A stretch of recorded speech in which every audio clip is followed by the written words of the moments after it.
Other shows we have for you to enjoy at myclassicradio.net. The Avengers was most certainly not a household name in South Africa prior to the radio series. With no national television service until 1976, the mechanism simply was not present in the country to show television programs to mass audiences. While many other countries reveled in the filmed adventures of John Steed and company, South Africa was not equipped to join in the fun. The series took Britain by storm and made a major impression in the American markets, being that greatest of rarities, a British series given a network transmission slot. However, as a filmed series, rather than a videotaped one, The Avengers was able to gain a modicum of exposure in South Africa through film rentals. Come and listen at myclassicradio.net. From Hollywood, the CBS Radio Workshop. A funny thing happened to me on the way to the studio. I met a woman who sleeps with cats. A woman who sleeps with cats? Yeah, Mrs. Cat. CBS Radio presents the CBS Radio Workshop, dedicated to man's imagination, the theater of the mind. This afternoon, the workshop examines another little understood aspect of man's behavior, humor, in Colloquy 4, the Joe Miller Joke Book, produced in Hollywood by William N. Robeson and conducted by Dr. Frank C. Baxter, professor of English literature at the University of Southern California. Dr. Baxter. If you fear that your radio is receiving two programs simultaneously here, one of very old jokes and the other a talk on literature, then don't touch the dial. Believe me, this is all one program. Now, my own interest in the ancient wheeze is a scholarly one, stemming from the fact that jokes have always had a very real part in literature, at least as long as we have the spoken word. Moreover, there's always been a heartening feeling of immediacy about jokes, not only because so many are topical, but because in one way or another, we all use jokes with gratifying regularity. Some of us tell a joke to fortify a point we wish to make, to entertain, to enhance ourselves, thus, in the opinion of others. Or perhaps we tell them for the laudatory purpose of relieving the tedium of some dull occasion. Now, I can best show you what I mean by bringing you a few examples, perhaps, of a classic joke, a classic teller, and a typical occasion. Let's start with a man who's almost a semi-pro in the field, the after-dinner speaker. Friends, put away your watches. I'm not going to talk for an hour. In fact, the brevity of my remarks reminds me of what Abe Lincoln once said when his tailor suggested maybe Lincoln's legs were too long. "No, Sam," the president said, "I reckon they're just long enough. They reach the ground, don't they?" And all of us have met this next fellow, the self-appointed life of the party. Hey, you heard the latest story about the farmer's daughter? Well, the farmer did, and now she can never darken his door again. Even learned men with professional degrees use jokes tellingly. As, for example, now, the glib and successful trial lawyer. Ladies and gentlemen of the jury, I assure you I'm implying no criticism of my worthy opponent who found it necessary to address you for 2 hours and a half. But he did put me in mind of an old farmer they say Andrew Jackson came across one day. It seems the farmer was feeding his mule one piece of straw at a time. "Neighbor," old Hickory finally said, "feeding your mule that way, isn't that going to take a long time?" "Well, General," the rustic said slowly, "reckon it will. But what's time to a stupid old jackass?" Yes. And let's not overlook the determinedly cheerful wife who feels she has to greet her husband gaily when he returns from a grueling day at the office. Now, Henry, just lie back there and relax while I tell you. I heard the funniest story today. Okay. Do you know what one merry-go-round horse said to the other merry-go-round horse, Henry? Yeah. Let's get off this merry-go-round and get married. I'm sick and tired of going around with you. Oh. And finally, the man whose living depends on telling jokes, the comedian. Hey, buddy, do you know why cream costs more than milk? No, tell me, my boy. Why does cream cost more than milk? Because, stupid, it's harder for the cows to sit on those tiny little bottles. And there, happily, there ends our illustration. Now, admittedly, these were old jokes. But if you make the common error of classifying them as Joe Millers, you're wrong. They're much older. Every one of those jokes, in one form or another, was already old before Joe Miller was born. Oh, Professor, are you trying to tell us that there actually was a Joe Miller? Yes, though the records are unclear as to the year of his birth, we do know that he died in London in 1738. Oh, I get it. Joe Miller lived. It's his jokes that died. Oh, on the contrary, Joe Miller died. His jokes live on forever. But I'd always heard Joe Miller was, sort of a myth, an excuse for a bum joke. No, Miller was an actual person.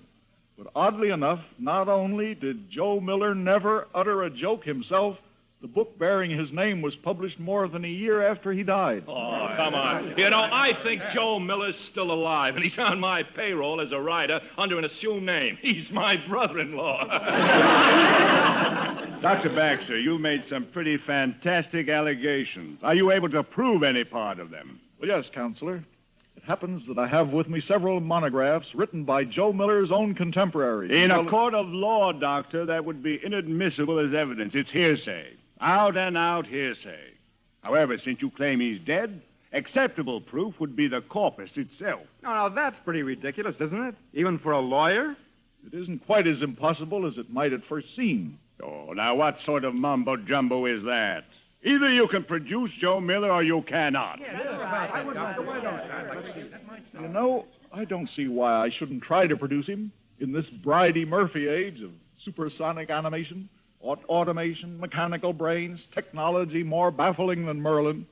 Even though I do not pretend myself to be a pure scientist, merely a sometime student, this cause is a worthy one, and the end, if I succeed in materializing Joe Miller, merits the means. And the means are never very far away these days. Now, here beside me, I just happen to have a mammoth mechanical brain. I insert this punch card in it. I depress button A, so. I throw the switch marked go, go, go. And behold, we get... Joe Miller here. Can you read me? Yes, Joe. We read you 5 by 5. This is Dr. Frank Baxter of the University of Southern California. Ah, yes, Doctor. Is there some service I'm able to perform for you? Some forgotten speech of Will Shakespeare's or Ben Jonson, perchance? No, Joe, not today. But right now, I'd like you to drop down here. It is down, isn't it, Joe? There it is. Good. Well, then, would you drop down for a few moments? Provide the answers to the questions I have for you? Well, so be it, good doctor. Can you direct me to your meeting place? Well, now, let's see. Let me focus. Yes. Now, go past that first thunderhead on the left, turn sharp at that fluffy gathering of cumulus, and then slide down the slightly tarnished rainbow. Straight ahead. Ah, yes, friend Baxter. I see it now. Roger, Wilco, and out.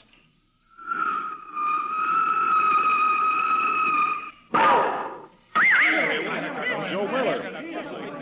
Greetings, good friends. And which of you chances to be the usher in literature, Dr. Baxter? I'm the Dominie, Joe. I want you to know how much I appreciate this cooperation of yours. The least I can do for a fellow student and player. Now, how may I serve you? Would you just tell my friends here who you are, what you were, what connections, if any, you had with that famous book entitled Joe Miller's Jests? Oh, Joe Miller's Jests. Ah, a pox on it and the fulsome knaves who foisted it upon a half-witted world. I bite my thumb at them, sir. We'll stipulate the pox, Miller, but let's get to the testimony. The professor here alleges you never wrote a joke. Aye, sir, nor never spake one. You see, good friends, I was a leading tragedian in London theatres, and a splendid one, if I say so myself, which I gladly do. I was a leading tragedian and not a comic clown. At the time in London, we had a self-styled critic of the drama, a suet head, one John Motley. Motley was an habitué of a tavern I frequented, which was the gathering place for all the mountebanks and roisterers from the Theatres Royal of Covent Garden and Drury Lane. John Gay, he who wrote The Beggar's Opera, among other things. Mr. Professor Lacey, all of them, the actors, the writers of my day. This was that famous public house on Portsmouth Street? Aye, friend Dominic. Well, to get on, this knave, this Motley, had a good thing going for him which profited him much. although it was equally abrim with chicanery. You mean he had a racket? He invented the rackets, this varlet. Would an actor buy Motley all the ale and sack he could hold, Motley in turn would publish glowing notices on the players' performances. A trap into which I would not fall. Good for you, Mr. Miller. Thanks, madam.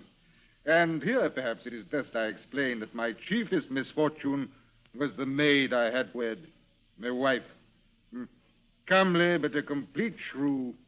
So perhaps you can understand that after an evening's performance I would repair to the tavern, spurning Motley and his noisome companions, and sit alone at the table the Boniface reserved for me exclusively, dreading the hour when I must return to my home and Dame Miller. So all right already. Then what happened? Well, after my constant rebuffs by his good opinion, Motley became so enraged he determined he would shame me and ruin my repute as a leading tragedian.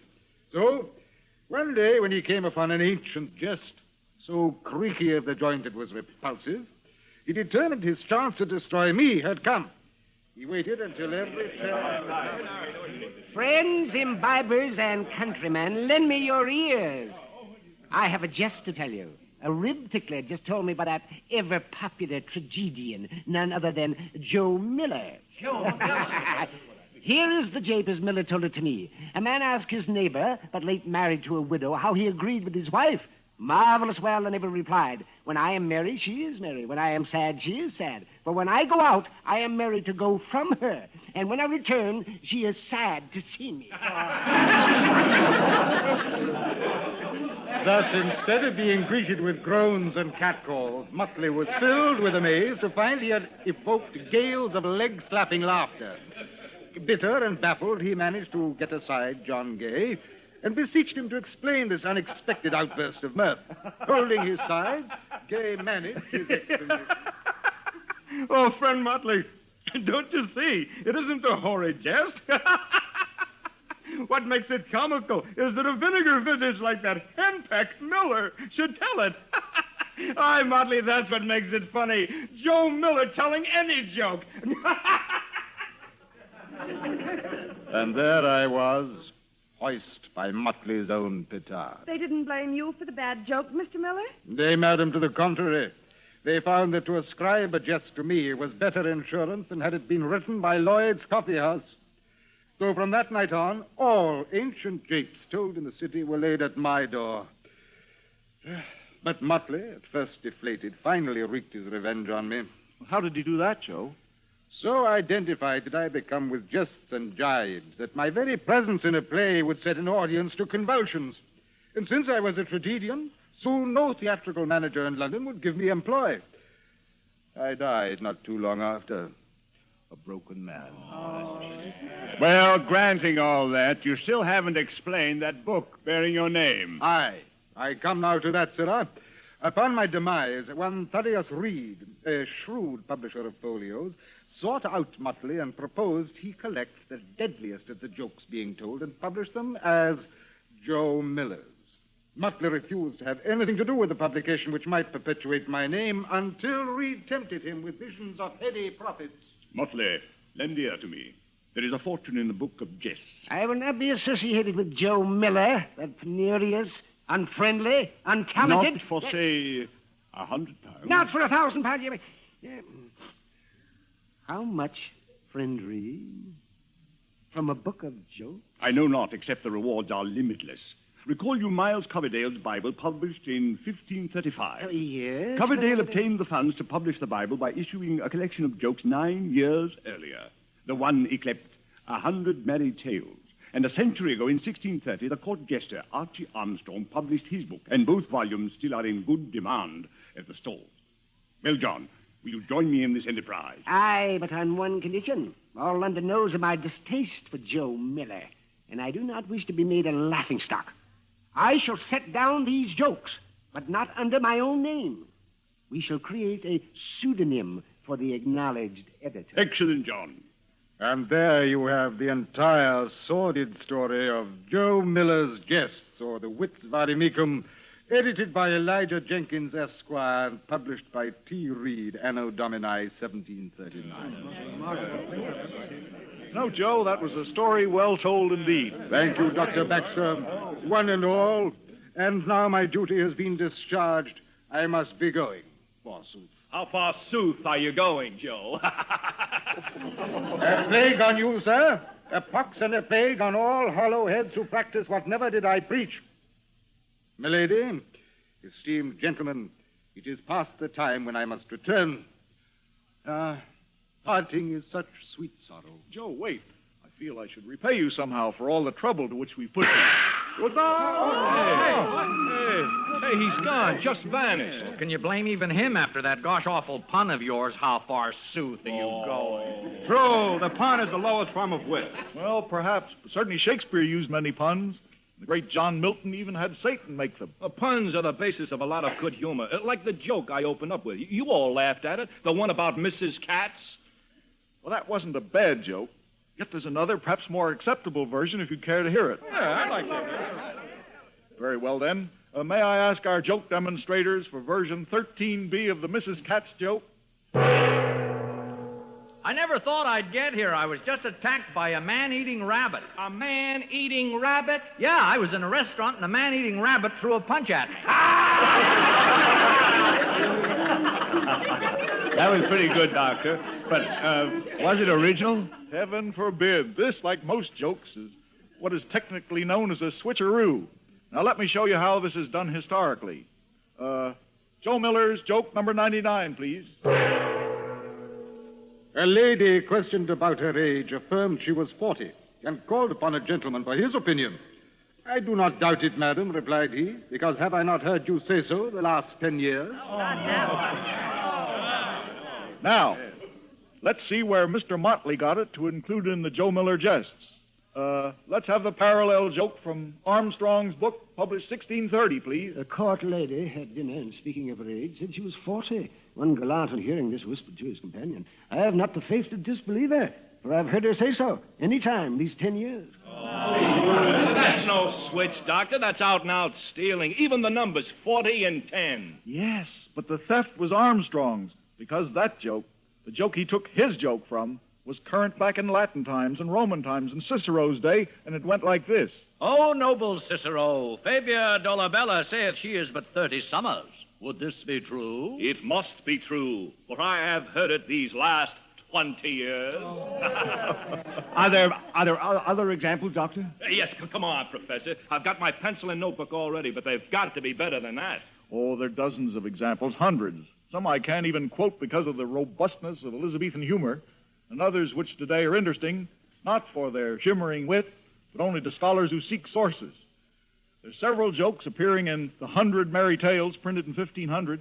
That's a book that Shakespeare knew and referred to, by the way.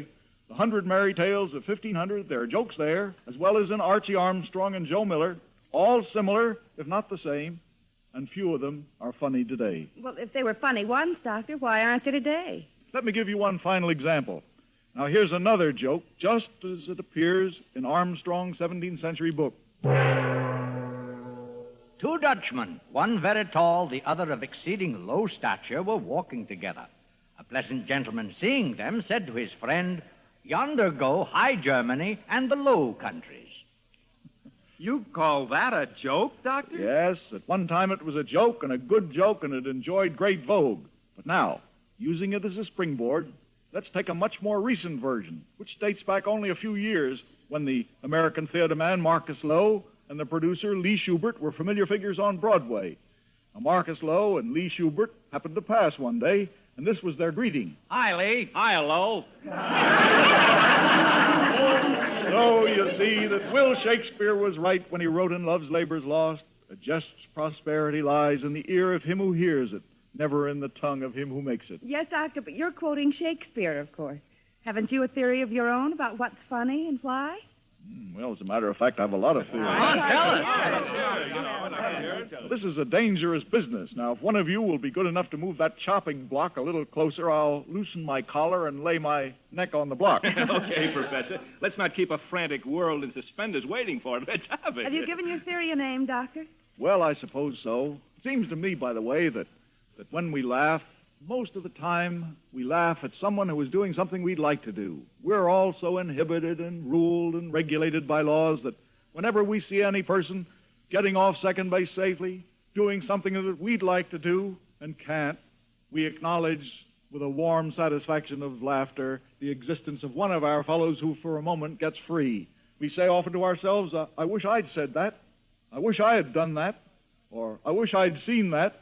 You might call this the I wish I theory. I wish I? Well, but Doctor, that's pretty much a generality, isn't it? Yes, of course. No one theory explains all jokes.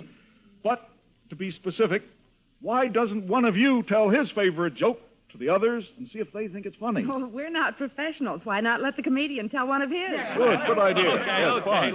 Let's take this one. The scene is an asylum. An inmate is looking over the wall, watching the gardener work. Finally, he says, "Psst, hey, buddy, what are you doing?" The gardener says, "Why, I'm putting fertilizer on the strawberries." The other guy screams, "How do you like that? I put cream on mine, and they call me crazy." I don't think that's funny. I think it's true. Well, applying Dr. Baxter's I wish I theory, I wish I hadn't heard it. You don't know what's funny and what isn't. Well, let's see if we do or not. I'll tell one I know knocks him in the aisles. It seems a farmer and his daughter were in the farmer's car driving back home with the money they'd just gotten in town selling their eggs.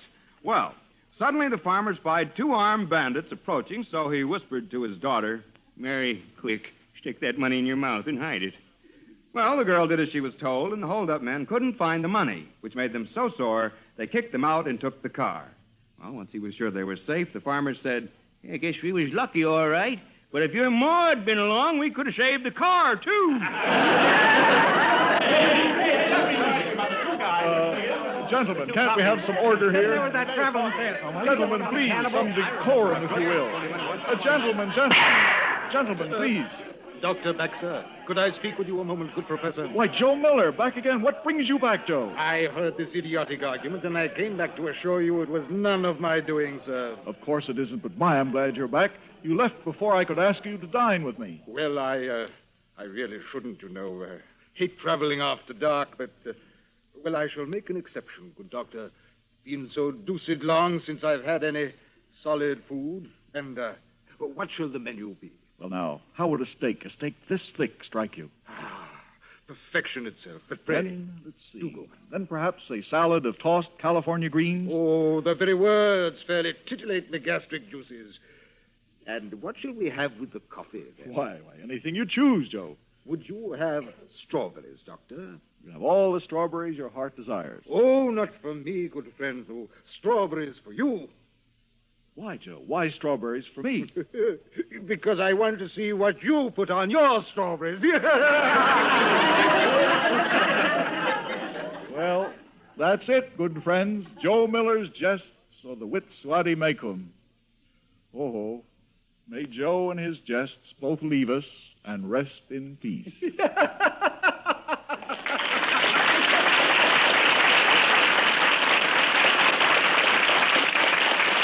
You've been listening to the CBS Radio Workshop's production of Colloquy 4, the Joe Miller Joke Book, with Dr. Frank C. Baxter, Professor of English Literature at the University of Southern California.